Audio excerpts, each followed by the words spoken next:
The Green Bay Packers in 2023, I didn't have a lot of expectations for them because they were starting in a new era without their quarterback for the longest time, Aaron Rodgers, because they traded away Aaron Rodgers to the New York Jets. Like, we saw the writing on the wall last offseason, the way that 2022 ended, and it was time. It was time for both sides to move on, as Aaron Rodgers was traded away to the New York Jets, and 2-3 years since they drafted him, it was time for love. Jordan Love time. Time to show Jordan some love, because this was his first full season as a starting quarterback and entering 2023. And for the season overall, the first full one was a very mixed bag, because as it started out, he was doing fine.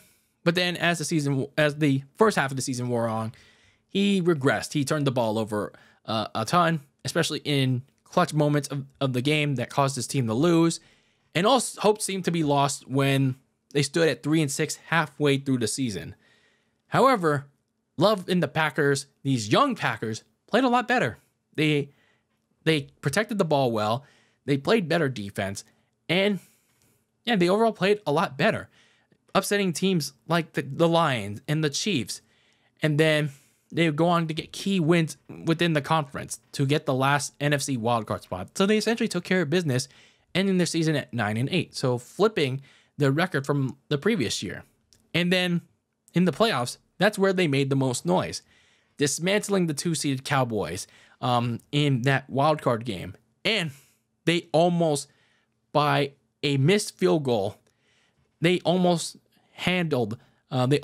upset the top-seeded 49ers in that divisional game. They had them on the ropes, but they ultimately fell just short for another shocker upset to move on to the NFC Championship game.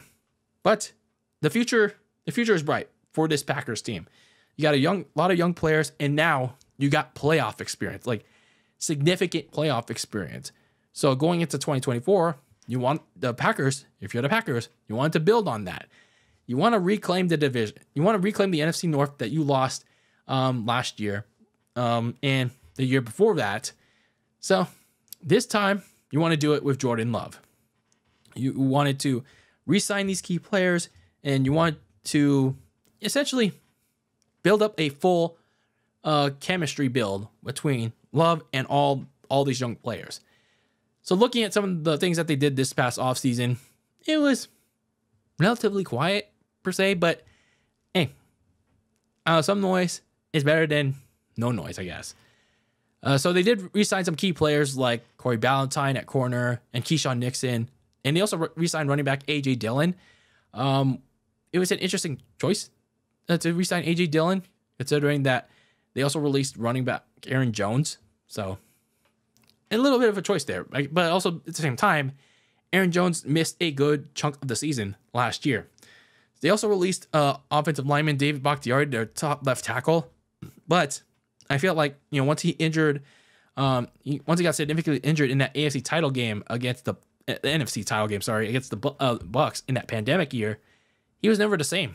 He couldn't stay on the field this past season, and it just sucks, man. Those injuries literally hurt him.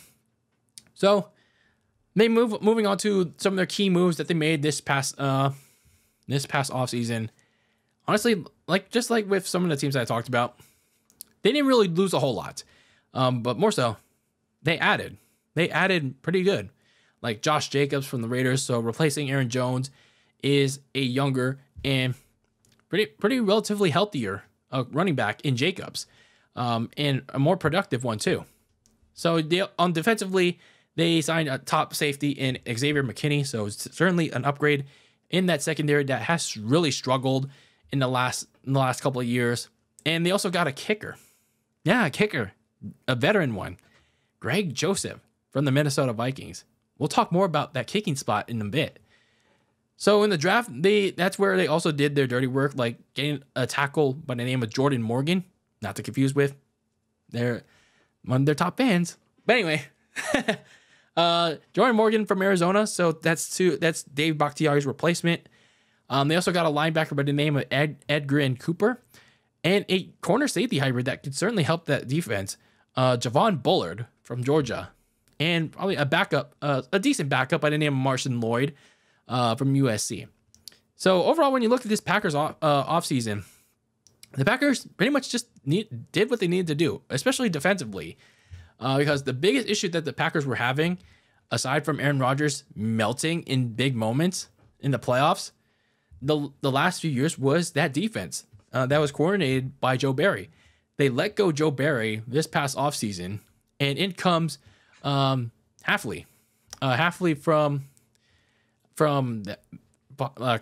Penn State. No, so I remember he's a college head coach, a college defensive coordinator, but I don't necessarily remember the name. But anyway, they bring in this guy. His last name is Hafley, and they immediately bolstered the secondary with Xavier McKinney and Javon Bullard. And while they kept their key guys, it's just a matter now how the players adjust to his new scheme, and how well they do with all this personnel. But for now, they addressed their biggest problem area, which was the passing defense. That passing defense was horrible these last 2 years. But now, as long as that new scheme, as long as the personnel is correct, as long as the defensive coordinator, this new one, is certainly the right fit for them all, they might have finally addressed their biggest problem areas. And then going back to the kicking position that I talked about earlier, yeah, they addressed this one because rookie Anders Carlson was bad late in the season. Like, one of my team needs for the Packers was fulfilled when they signed veteran Greg Joseph, who was good for the Vikings for the last 2 years. And there may be a kicking competition, if there isn't one already, going on for the Packers, because it seems like Anders Carlson's days in Green Bay are numbered. He's a second-year kicker, and I know rookies tend to make some mistakes and all that, but you signed up to make all these major kicks, especially ones when it matters most, in the clutch. And when he didn't do that in the playoffs against the 49ers in January, when he had a chance to force the Niners to score a touchdown instead of taking the lead back in January, yeah, the writing was on the wall that, you got to get a kicker.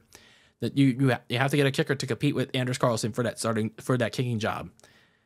So looking at some of the key games for the Packers going into the season, you kick off the season in Brazil to take on the Philadelphia Eagles.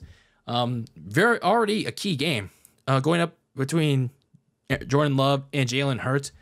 That should be a fun game, but unfortunately it's on Friday and it's locked behind that stupid ass Peacock paywall. Like, yeah, streaming services, huh? The future. But anyway, and then another key game comes from weeks later against the LA Rams. So a lot of these key games that are creeping up for the Packers goes to show you that, the league is not expecting a surprise anymore from them. And then 2 weeks later, you play CJ Stroud and the Texans. Should be a fun one there. And then the big test comes within the division 2 weeks later against the Detroit Lions and Jared Goff when you host them. So fun schedule for the Packers. And speaking of these Packers, what can they expect from Jordan Love? Are they in for an even bigger leap in 2024? Because Jordan Love came into his own late in the season, and he was one bad mistake, one bad interception. Those interceptions where he just yeeted it. That critical mistake that he made early in the season, it came back to bite him in that divisional game against the 49ers. He is that one bad mistake away from sending the 7-seeded Packers to the NFC Championship game. But yeah, what can we expect from Jordan Love this season? Is he going to be better? He certainly could be. But yeah, we'll see.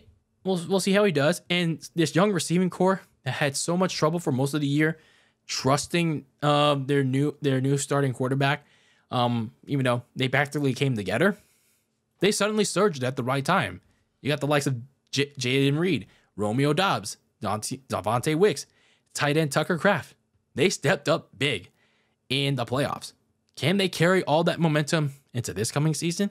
If not, raise the roof? Whoop, whoop. So the Packers, in 2023, they were left for dead. just before Thanksgiving. But then they went on to surprise people the rest of the way. They finished strong. And the future is bright. The future was bright for them, despite that heartbreaking finish back in January. But certainly they're going to have a bigger target on their backs going into 2024. They're going to be more motivated than ever to reclaim that spot at the top in what will be, in my opinion, a season-long fight with the Detroit Lions. That's as long as, though, Jordan Love keeps trending upward.